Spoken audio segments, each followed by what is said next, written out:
Hi guys, Will here. Great to see everyone back on the channel. So this is another re-upload from a video that I posted about a year ago on my original channel. And this video is probably one of my favorites of the series of videos I posted because we're really going to focus on this argument that the 10th Amendment doesn't exist.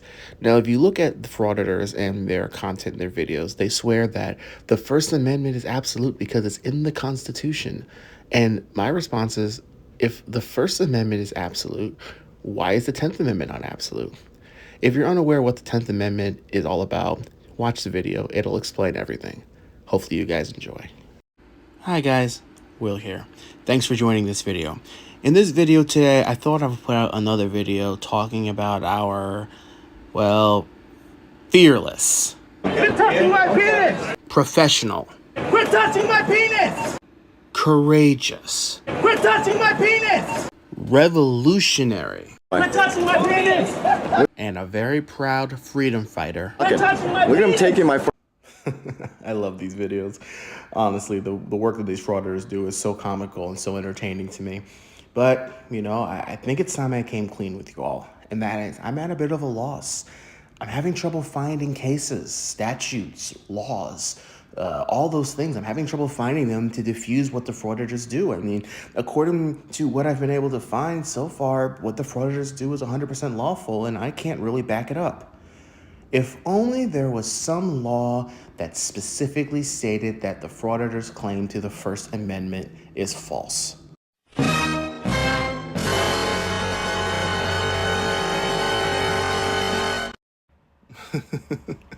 I honestly have to laugh at how these frauditors want to claim that the First Amendment is so absolute and there's nothing that trumps what I'm doing when there's literally an amendment right here that says that. But anyway, what does the 10th Amendment say? It says that the powers not delegated to the United States by the Constitution nor prohibited by it to the states are reserved to the states respectively or to the people. And again, it's funny how frauditors want to claim how absolute the Constitution is, but then choose to ignore the one specific amendment that specifies that if a law is not specifically delegated in the Constitution, the rights or regulation of an establishment belongs to the people. Now, the 10th Amendment has been later specified by the courts as clarification that the federal government at times can be largely limited or overly specific. So, recognizing this, the 10th Amendment allows the states to expound on the rights given to them by the supreme law of the land in order to ensure that people have the full rights granted to them by the law, including regulating business activities. Now, how do we know this? Well, look at the language of the amendment. It says that powers are reserved to the states, meaning that the powers that are not specifically specified by the Constitution are reserved to the states to make specific rules and regulations on. Now, this is applicable when this argument is made. Policies cannot trump the Constitution.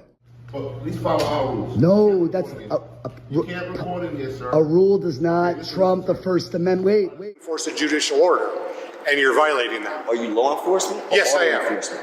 I am law enforcement. Okay, so you enforce laws, not policy. I also enforce the building. Am I being kicked out of a public building? You're not allowed to film here. Look, the sign's right there. Well, that's just the policy. I mean, this is a public. Videotaping in here, because obviously they have to. I get that, but this is federal property, right? So they just don't get to make up rules. Law is what And, you know, matters. this really brings to mind that argument that the frauditors make, law versus policy. Frauditors will say that, oh, well, your sign is unconstitutional because it's just a policy, it's not law. Or, oh, you're supposed to be law enforcement, not policy enforcement. But again, according to the 10th Amendment, as we have discussed, it is the right of an individual or an establishment to regulate what takes place on their said establishment if it is not strictly prohibited by the Constitution. So if a business owner wants to put in a sign or a policy regulating what takes place in their firm and making rules, they are 100% allowed to do so. And that's the point. Now let's bring in some case law on this matter. This case, and when I was doing research, I found there weren't a super amount of recent cases that really highlighted this point, but there were some cases that really brought out some interesting points. In particular, this one, U.S. v. Sprague from 1931. It really goes to specify specifically what the purpose of the 10th Amendment is. And there's a point in this case that really clarifies that the Constitution is to ensure, as we mentioned earlier, or protect the rights of the states to protect themselves from being confined by the federal government. So this will enable them to create rules that are locally applicable to said state. That's why every state has regulations that vary. Every state is able to amend certain policies or statutes or whatever the case might be. Again, this is the right governed by the 10th Amendment to local states, to local constitutions, as specified in the 10th Amendment. Hey guys, sorry to butt in here, but I just want to make a quick comment that I really like this case law here, because one of the big arguments that the frauditors make is that their actions are fighting for the rights to protect the inherent rights under the Constitution. But according to this case law, the 10th Amendment is protecting the rights under the Constitution. It's protecting the rights that the local municipalities, the local governments, have to regulate conduct that's not specified under the Constitution. So it's laughable that they claim that they're actually the ones trying to protect the rights, when in reality, the 10th Amendment protects the rights way more than they have the ability to do so. Now, another case that stands out, Prince v. United States, where the outcome of the case was that the Supreme Court ruled that the government had, in fact, unconstitutionally required states and local officials to conduct background checks on firearm purchasers, as this was a right that was regulated to states and local officials, not by the government. So therefore, this actually violated the 10th Amendment. Now, Justice Scalia emphasized this decision where he held that the federal government could not require state and local law enforcement agencies to perform said background checks on prospective gun owners.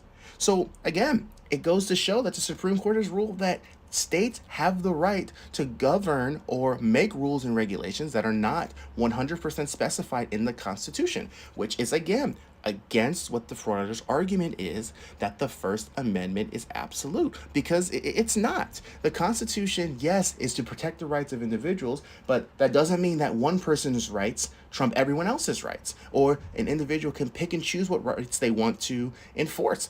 The Constitution is the Constitution, and the 10th Amendment is part of said Constitution.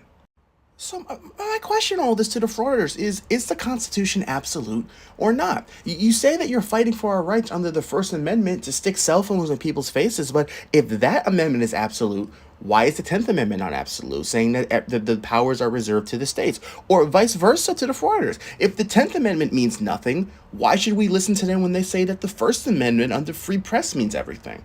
If I could just pick the brain of a frauditor, which I know there's not a whole lot up there in their heads, but if I could, that's my big question. They can't have it both ways, so which is it? Thanks for watching the video, everyone. I'm definitely going to come back to this topic because I feel like there's definitely a lot more research to be done. But again, thank you all for your recent support. Please continue to like and support the channel, and I'll see you all next time.